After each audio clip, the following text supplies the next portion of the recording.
All right, welcome back to another episode of Messin With Meats. We got a real special one for you here. We're doing a little collaboration. So we have Lang-A-Tang BBQ here. This is Josh Lang. He is the co-owner. Him and his wife started Lang-A-Tang a year ago? November of 2018? Yep. Right on. So I'm going to turn over to Josh, let him talk a little bit about how he got started, what all goes into it, and let's hear it from him. Hi, I'm Josh from the Lang-A-Tang BBQ. We started, like I said, in November 2018.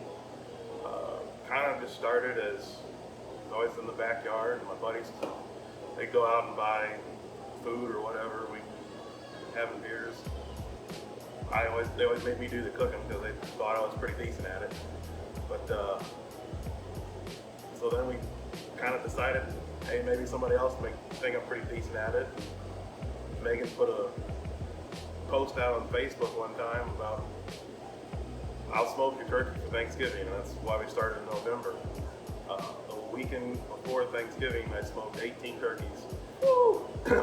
Yeah. That's a lot of turkey. It was, and I only had one drum then, so It was constant. 3 days I was up for 18, 20 hours. Right on. But we did that, and then I told Megan, I was like, I kind of like doing this. I mean, it was a lot of work, but it was still fun. It wasn't a job yet. Right. So I think we ought to do some more of this. And then she kind of took it and ran. I'm more of just to sit back and let's see what happens, but she kind of makes stuff happen. It's the power of social media. Yeah, she is all about the Facebooks.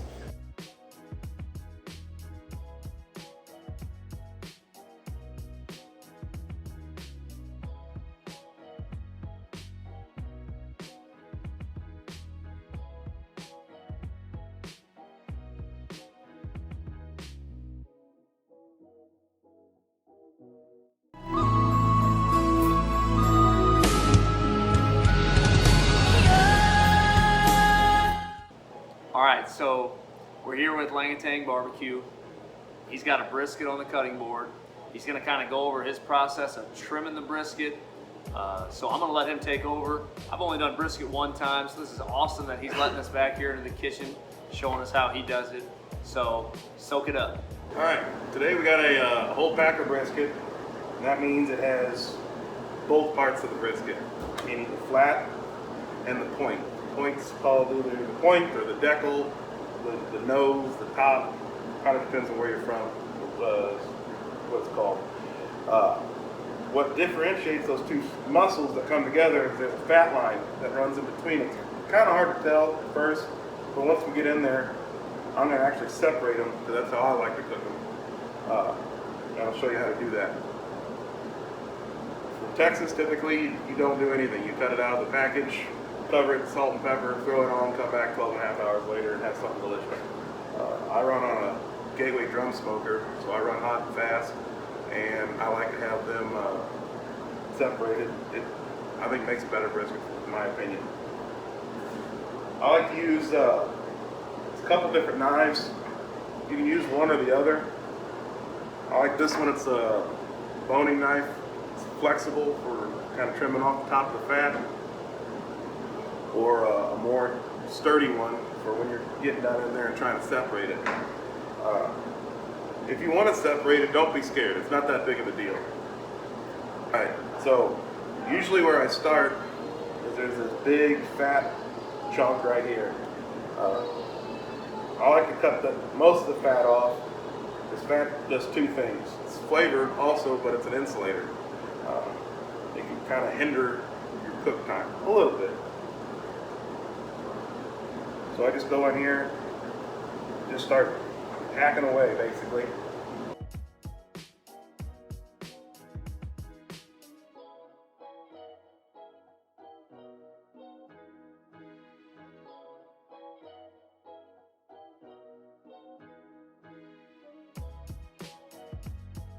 So right there is kind of where it comes up. You can see that fat separates this meat muscle from this meat muscle, the flat and the point. So you kind of run your knife in there a little bit and start separating. Also, when you get in there, I'll show you, you can see where the membrane kind of starts to show up. You just start making little cuts. Right now I want to get this big hunk off because I ain't gonna use that.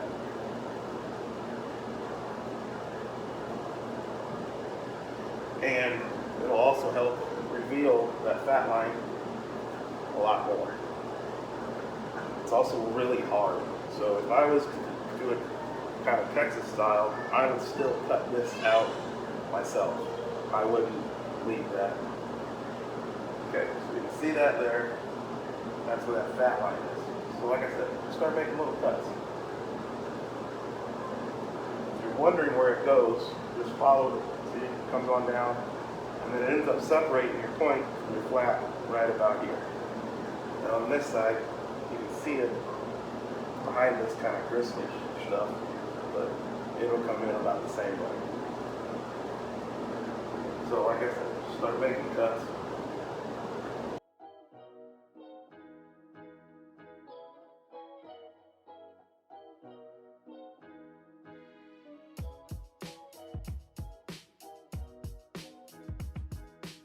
Josh, it seems like a little bit of prep work going into brisket.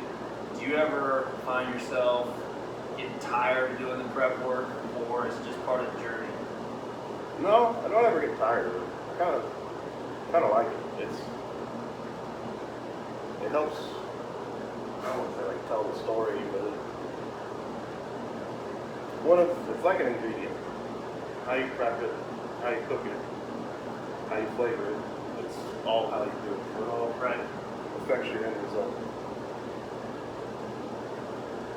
I do want to say when you are doing this and you're folding this back, you got to wash your hands. Maybe kind of do like a bear claw and have your knuckles out there so you're not cutting into your tips or your fingers if all else fails. You want to keep your fingers as far away as possible and always cut away from it.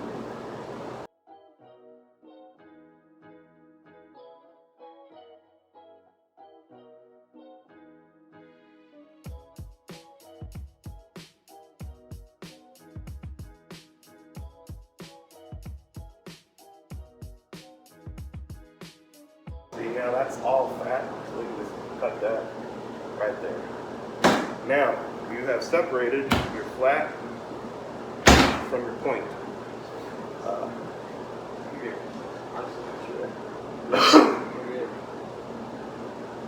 Typically, you see slices of brisket. That's always coming from your flat. Burnt ends.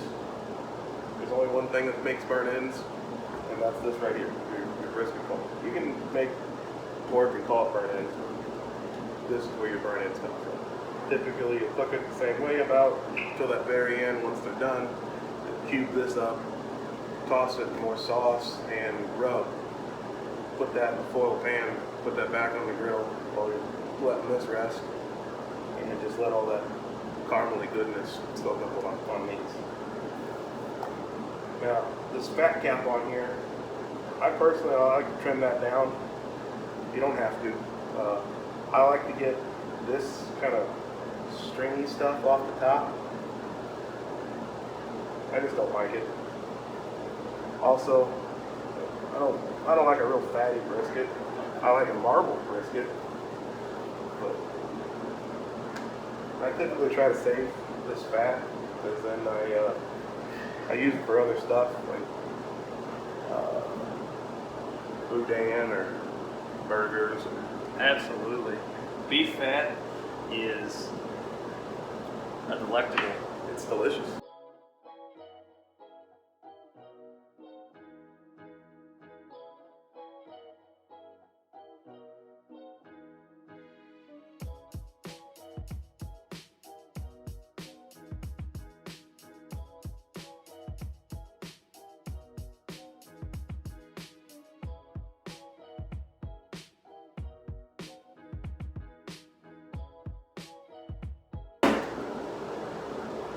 And now we're going to work on the point. Typically on these, it's just the way they cut them or when they're packaged. You got this weird, I don't know, I call it a rind, but whether it's a rind or not, I usually try to cut that off too.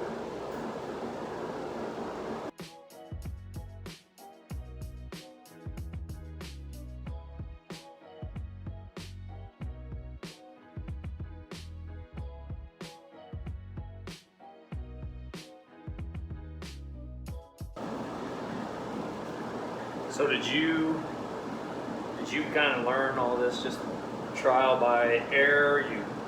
Somebody teach you it, just messing around with it? What was this specifically was, I knew you could do it. I watched a crappy YouTube video. Hey, nothing like Messin With Meats though. Let's go. It wasn't you. And I watched a good one. And they kind of talked about it, and I figured I'll try it. I hacked the everyone the shit out of the first one I did. Still tasted good. Though. Right.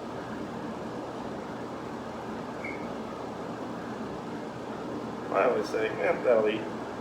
Yeah. There you go. That's it. Lang-A-Tang. It'll eat. Maybe not. Maybe don't. Maybe don't. Maybe if I'm selling it, I'm gonna be like, oh damn, that's good. Yeah. There you go. Maybe that's a little bit nicer than. Like, It ain't the worst one I had. Doing life. So there you go, kids. Life lessons. Treat your life like you treat your brisket. Yeah. Don't treat your wife how you treat your brisket, though. Just.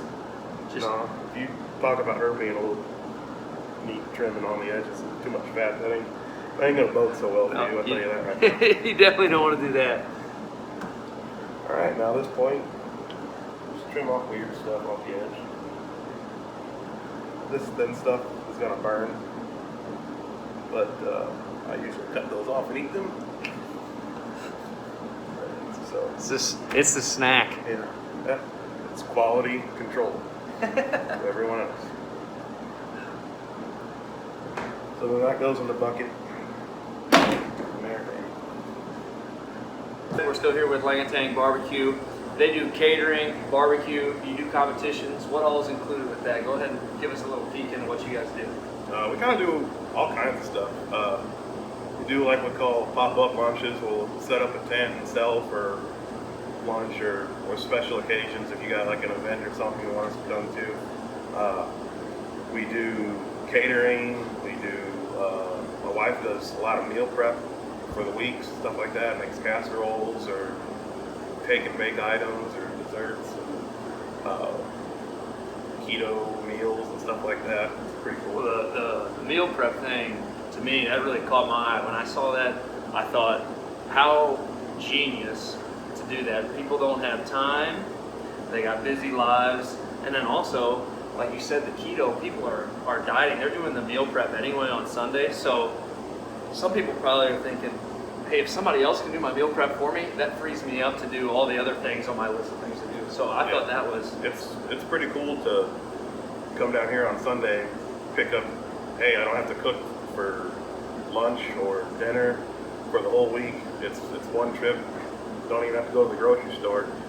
And she does it for keto or whatever your dietary needs are. She figures all that stuff out. I'm gonna, after talking with you, I'm definitely gonna say that was Megan's idea 100%. Yeah. So right on, she got that right. Well, thank you for letting us hang out with you today. Appreciate it. Hopefully we got more coming between Lang-A-Tang and Messin With Meats, so we can keep more content coming your way. So look out for the next episode. See ya.